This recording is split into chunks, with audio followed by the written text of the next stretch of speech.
Togo. Instructeurs et techniciens militaires russes sont présents au Togo. Le Togo cherche à renforcer son armée face aux attaques croissantes des groupes armés venant du Sahel. Le gouvernement de Faure Gnassingbé s'est tourné vers plusieurs pays, dont la Russie, les États-Unis et le Royaume-Uni, pour accélérer l'acquisition d'équipements militaires, au détriment de la France, indique Africa Intelligence. Selon Africa Intelligence, des instructeurs et techniciens militaires russes sont présents au Togo pour former le personnel de l'armée de l'air togolaise à l'utilisation des hélicoptères d'attaque Mi-35 fournis par la Russie. Ces instructeurs ont également contribué à la rénovation des infrastructures de la base aérienne de Niantoubou et assurent la maintenance des nouveaux appareils, qui côtoient les drones d'attaque Bayraktar TB2. Les hélicoptères russes ont été livrés à un moment crucial, lorsque les avions turcs étaient hors service après une bavure qui a causé la mort de cet adolescent. L'arsenal aérien acquis par les forces armées togolaises FAT est destiné à renforcer l'opération de contre-insurrection appelée Kunjoare.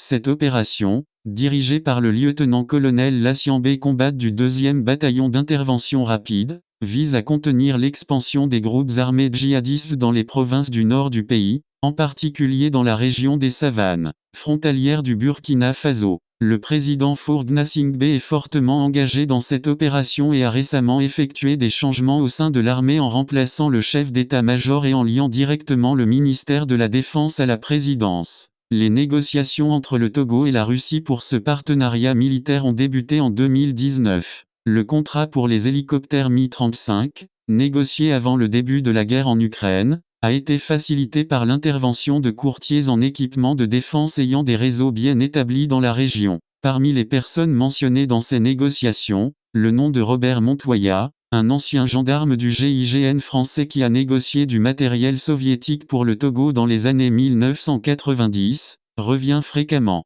Cependant, il a nié toute implication dans le contrat des hélicoptères d'attaque. Un autre nom cité est celui du milliardaire burkinabé Mahamadou Bonkoungou, proche de Faure Gnassingbé, qui aurait facilité un important contrat de drones d'attaque turc TB2 pour la junte burkinabé. Cette décision du gouvernement togolais de se tourner vers d'autres partenaires internationaux pour l'acquisition d'équipements militaires est un changement significatif par rapport à sa relation traditionnelle avec la France. Cela reflète probablement une volonté de diversifier les sources d'approvisionnement et de renforcer les capacités de l'armée togolaise dans un contexte de menaces sécuritaires croissantes.